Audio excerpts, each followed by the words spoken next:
नमस्कार, hornbill TV देख रहे हैं आप। मैं हूं आपके साथ विशाल गर्ग। खबरों की शुरुआत करेंगे बड़ी खबर से। देहरादून से बड़ी खबर मिल रही है। एलयूसीसी घोटाले में सीबीआई की बड़ी कार्रवाई।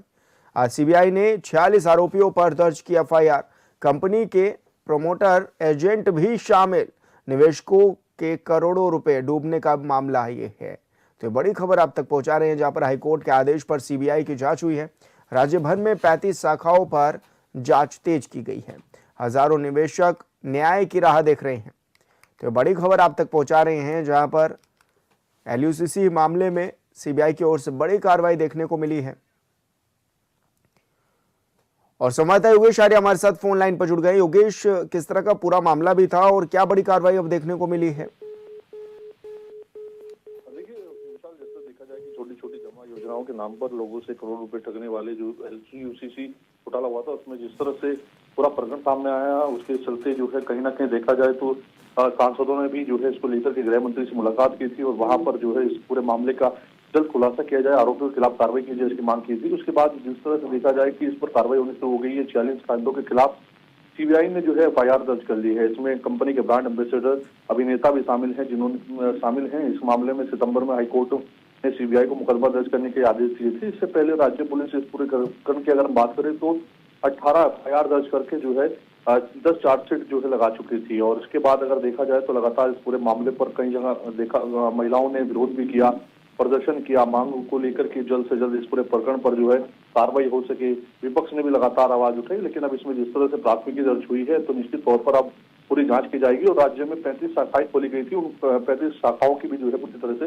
जांच की जाएगी। जी, लेकिन जो शाखाओं पर आप बता रहे हैं कि जांच पड़ताल की गई, क्या कुछ सामने भी आया है? कुछ निकल करके कुछ ऐसे एविडेंस भी मिले हैं क्या, जहां पर ये बताया जा सके कि ये पूरी तरह से जो है घोटाला किया जा रहा था एलयूसीसी में? देखिए एलयूसीसी के चलते जो है उत्तराखंड में 35 शाखाएं खोली गई थी और लोग काम कर कम समय में अधिक मुनाफे का लालच देकर पैसा जमा कराया गया था। विदेश में सोना, तेल, रिफाइनरी आदि अन्य क्षेत्रों में निवेश कर मुनाफे का लालच जो है लोगों को दिया गया था। उसके बाद देखा गया कि वो जो शाखाएं थी धीरे धीरे बंद होने लगी और उसके बाद वो वहां से वापस लौटते हुए नजर आए। एजेंट जो थे वो पूरी जानकारी नहीं दे पा रहे थे, जिसके बाद इस पूरे मामले पर जो है जब चेक गहराया तो उसके बाद कोटद्वार में पहली प्राथमिकी दर्ज हुई थी। उसके बाद से लगातार देखा जाए तो कार्रवाई चल रही है। 18 प्राथमिकी पुलिस ने दर्ज की, तो अब इसके बाद 46 लगभग जो है सीबीआई द्वारा दर्ज की जा चुकी है। तो निश्चित तौर पर अब इस पूरे मामले में देखना होगा कि सीबीआई किस तरह से जांच करती है, किन एजेंटों के पूछताछ होती है और कब तक इस पूरे मामले का खुलासा होकर। लेकिन क्या योगेश, जो ये 46 लोगों के खिलाफ एफआईआर दर्ज की है, इसमें से किसी से पूछताछ भी अभी हुई है क्या? देखिए इसमें साफ तौर पर देखा जाए तो कंपनी के ब्रांड एम्बेसडर नेता श्रेय तलपड़े और आलोकनाथ का नाम निकलकर सामने आ रहा है। इसके अलावा जो अन्य लोग हैं उनसे भी पूछताछ शुरू हो जाएगी, क्योंकि प्राथमिकी दर्ज होने के बाद अब इन लोगों से पूछताछ जो है वो प्रारंभ की जाएगी। उसके बाद जो 18 एफआईआर जो है वो राज्य पुलिस ने दर्ज की थी, उनमें जिन जिन के नाम है उनको भी जो है शामिल किया जाएगा। इसके अलावा जो प्राथमिकी जिन्होंने दर्ज कराई है उनसे पूरा ब्यौरा मांगा जाएगा कि आखिरकार किस किस मद में किस तरह से पैसे दिए गए हैं, किस तरह से जो है कितनी महिलाएं हैं जिनको पैसे दिए हैं, जिनके द्वारा पैसे दिए गए हैं। तो पूरी तरीके से जो है पूरी एक खाका तैयार अब सीबीआई करेगी और राज्य सरकार से भी इसके दस्तावेज मांगे जाएंगे और उसके बाद जो है पूरे प्रकरण की जो है जांच करने के बाद जो है अगली कार्रवाई क्या होती है वो देखने वाली बात होगी। जी बिल्कुल योगेश, बहुत शुक्रिया आपका तमाम जानकारी साझा करने के लिए। उत्तराखंड के देहरादून जिले में डोईवाला क्षेत्र में एक हाथी ने स्कूटी सवार परिवार पर हमला कर दिया और बच्चे को सूंड से खींचकर सड़क पर पटक दिया, जिसमें 16 वर्षीय बालक की मौत भी हो गई, जबकि बच्चे के माता पिता ने किसी तरह सड़क किनारे बह रहे नाले में कूदकर अपनी जान बचाई। इस दौरान स्थानीय लोगों में ने आग जलाकर हाथी को जंगल में भगाया है।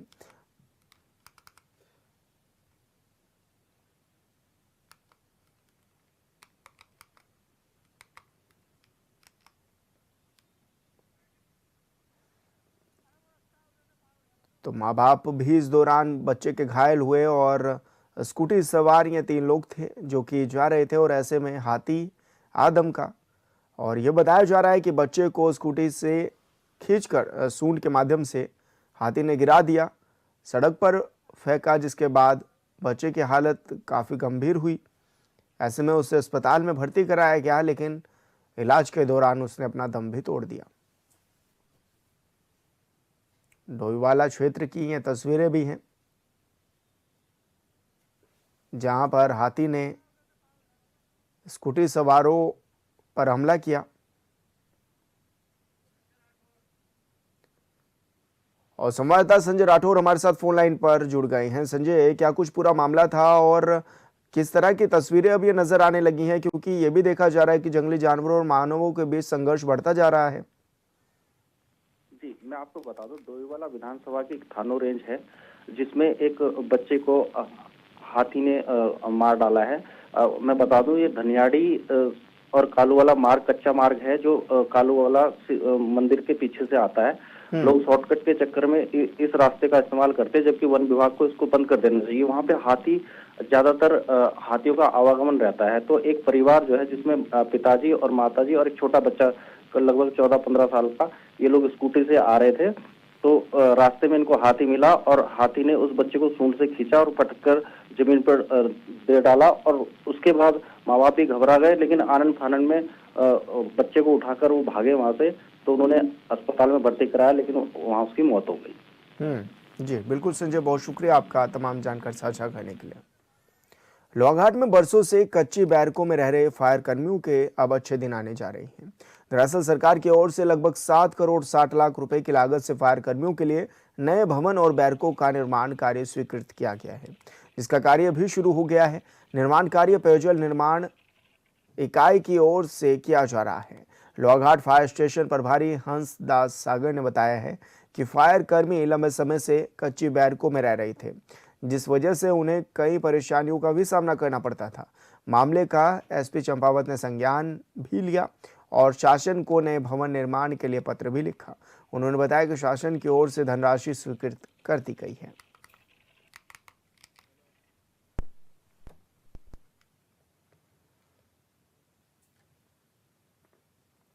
आदेशानुसार ये कार्य हुए हैं, मतलब हमारे शासन से जो आया है पैसा स्वीकृत होकर आया है। 7 करोड़ 60 लाख रुपए करीब है, करीब लगभग। तो इसके बिल्डिंग के लिए स्वीकृत हो गया है और इसके जल से बनना है ये।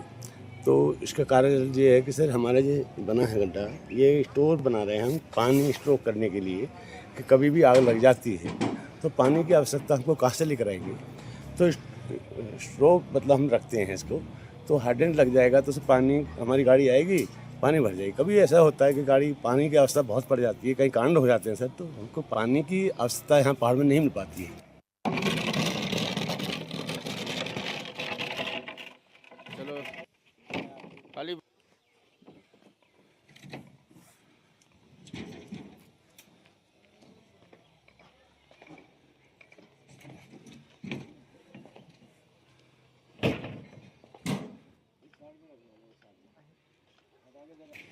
सरकार की ओर से 7 करोड़ से ज्यादा रुपए की स्वीकृति भी दी गई है। और संवाददाता लक्ष्मण बिष्ट हमारे साथ फोन लाइन पर जुड़ गए हैं। लक्ष्मण, क्या कुछ जानकारी मिल रही है, किस तरह की दिक्कतें इन कर्मचारियों के साथ थी और अब कितनी राहत मिलती हुई नजर आ रही है? जी, मैं बताना चाहूंगा, ये काफी बड़ी राहत जो लोहाघाट फायर कर्मी है उनको मिलती नजर आ रही है, क्योंकि लंबे समय से जो है कच्ची बैरकों में रहने को जो फायर कर्मी मजबूर थे। बरसात में वो बैरकें टपकती थी, कभी जो पीछे बाउंड्री वॉल थी वो भी कई बार गिर के उनकी बैरकों को नुकसान पहुंचा रही थी। तो काफी दिक्कतें इनको इन बैरकों में रहने में हो रही थी। ठंडी में अलग दिक्कत होती थी, अन्य चीजों में। तो अब जो है 7 करोड़ 60 लाख रुपए स्वीकृत जो है इनके नए भवन के लिए हो गया और कार्य भी जो है इसका जो शुरू हो चुका है, जिससे जो है फायर कर्मियों को काफी बड़ी जो है राहत मिलेगी। जी, ऐसे में अभी तक किस तरह की दिक्कतें उनको हो रही थी?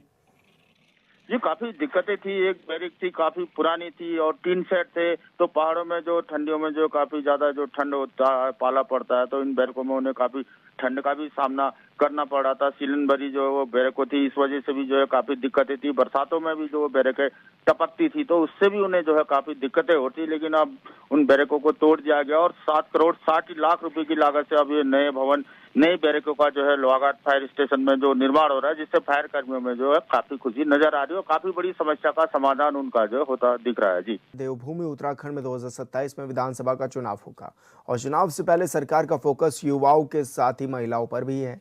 यही वजह है कि राज्य के मुखिया पुष्कर सिंह धामी युवाओं को नौकरी देने का जिक्र कर विपक्ष को निशाने पर ले रहे हैं, जिस पर विपक्ष भी करारा पलटवार कर रहा है। कांग्रेस का कहना है कि अगर सरकार सच बोल रही है तो श्वेत पत्र क्यों नहीं जारी कर देती।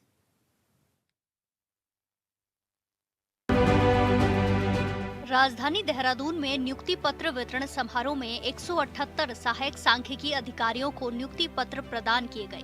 कार्यक्रम को संबोधित करते हुए सीएम धामी ने कहा कि 4.5 साल में बीजेपी की सरकार में अब तक प्रदेश में 26,500 से अधिक युवाओं को नौकरी प्रदान की जा चुकी है।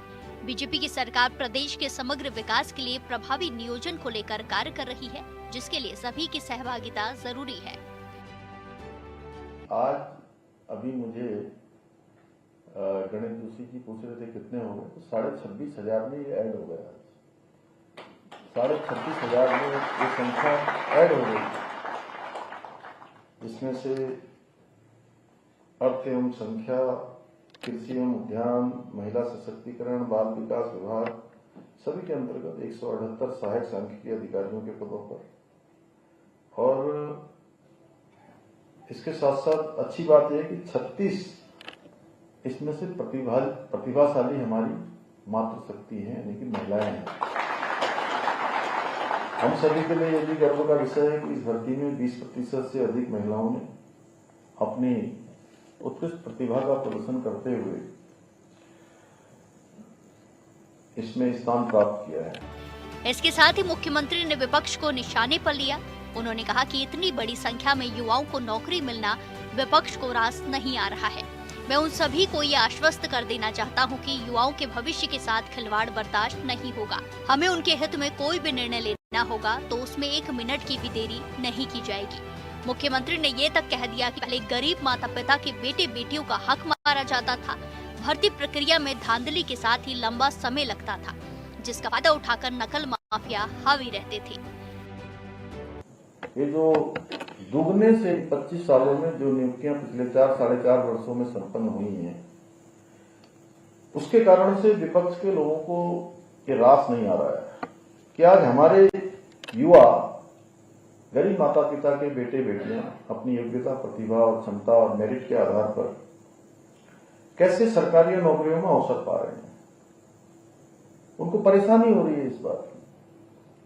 मैं उन सभी को आज आप सबके इस कार्यक्रम के माध्यम से स्पष्ट कर देना चाहता हूं कि हमारी सरकार युवाओं के भविष्य के साथ किसी प्रकार से भी कोई खिलवाड़ नहीं होने देगी और हम युवाओं को रोजगार देने के जो हमारा संकल्प है, उसके बीच में किसी तरह की भी कोई बाधा बिल्कुल नहीं आने देंगे। कोई भी निर्णय लेना होगा उसमें 1 मिनट की भी देरी नहीं करेंगे और वो निर्णय ले लेंगे।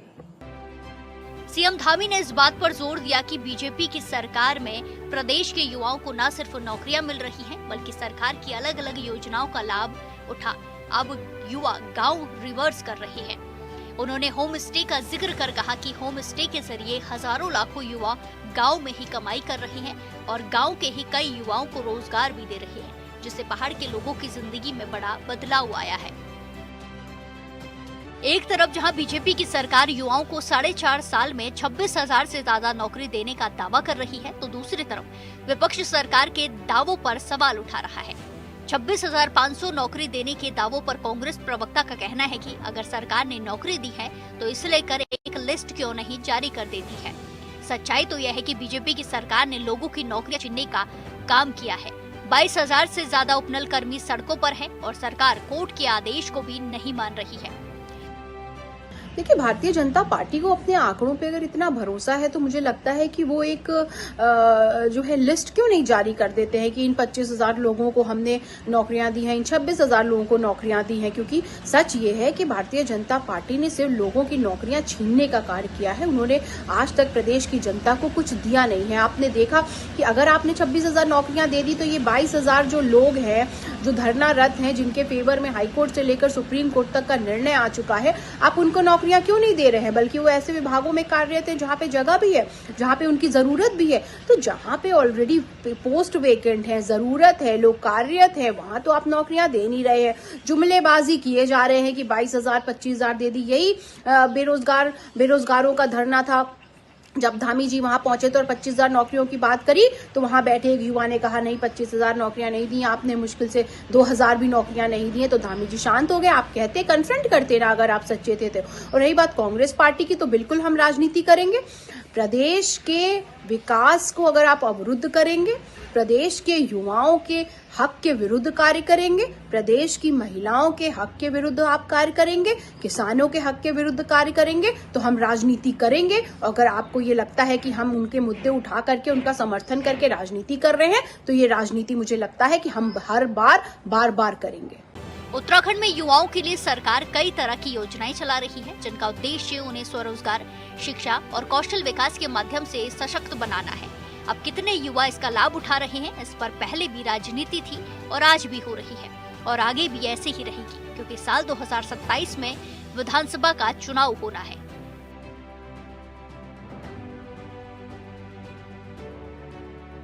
Bureau report, hornbill TV. वर्षों के विवाद के बाद सुप्रीम कोर्ट से फैसला आने के बाद राम मंदिर का निर्माण हुआ और 2 दिन पहले ही प्रधानमंत्री नरेंद्र मोदी ने अयोध्या में राम मंदिर के शिखर पर धर्म ध्वज भी फहराया है, जिसमें सैकड़ों साधु संतों के साथ हजारों भक्त की भीड़ भी जुटी। लेकिन कांग्रेस पार्टी से कोई बड़ा नेता उसमें शामिल नहीं हुआ, जिसे लेकर अब उत्तराखंड में राजनीति शुरू हो गई है।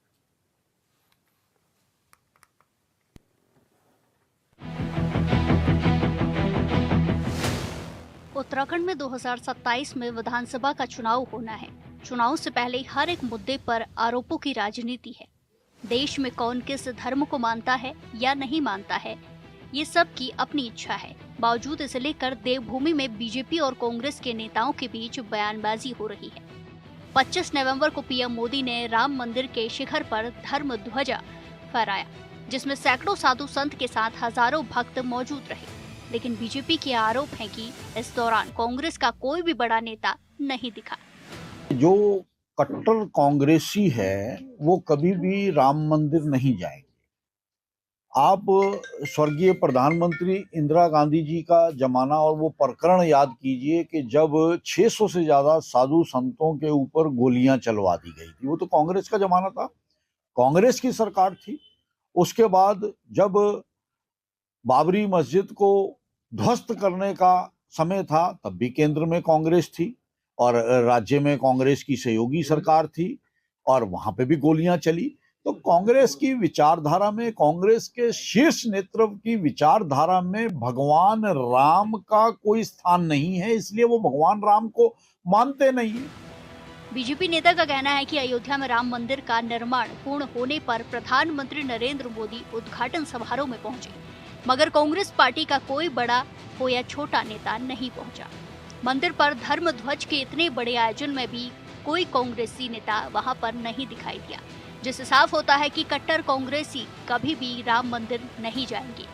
बीजेपी नेता ने कांग्रेस पर कटाक्ष करते हुए कहा कि स्वर्गीय इंदिरा गांधी का प्रकरण याद करके देखिए, जब उन्होंने 600 साधु संतों के ऊपर गोलियां चलाने का काम किया था।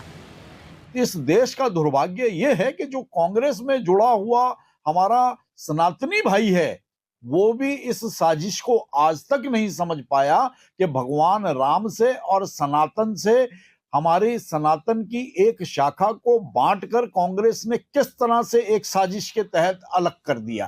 तो कांग्रेस के बारे में तो कहा जाता है कि कांग्रेस ने हमेशा तुष्टीकरण की राजनीति करी, मुस्लिम समाज को बढ़ा चढ़ाकर प्रसारित करके उसी तरह की राजनीति को अंजाम दिया और देश को बांटने का काम किया है। अगर भाईचारे की राजनीति कांग्रेस ने करी होती, भगवान राम के चरणों पे माथा टेका होता, और आज भी अगर कांग्रेस के शीर्ष नेता, चाहे वो राहुल गांधी जी हैं, सोनिया गांधी जी हैं, प्रियंका गांधी जी हैं, आज भी अगर वो भगवान राम के चरणों में जाके माथा टेक दें तो हो सकता है भगवान राम उन्हें क्षमा करें।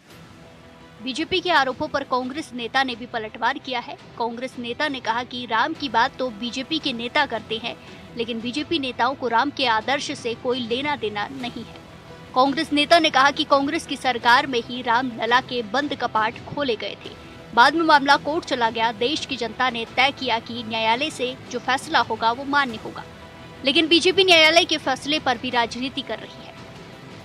देखिए, भारतीय जनता पार्टी अगर ये कह रही है कि कट्टर कांग्रेसी कभी राम मंदिर नहीं जाएंगे, तो मैं उन कट्टर भाजपाइयों को बताना चाहता हूं कि वो राम के नाम का उपयोग केवल राजनीति के लिए भले ही करते हों, लेकिन राम के चरित्र से, राम के आदर्श से उनका दूर दूर तक लेना देना नहीं है। और उनको बता दूं कि 1949 में अयोध्या में रामलला की स्थापना कांग्रेस की ही सरकार में हुई थी।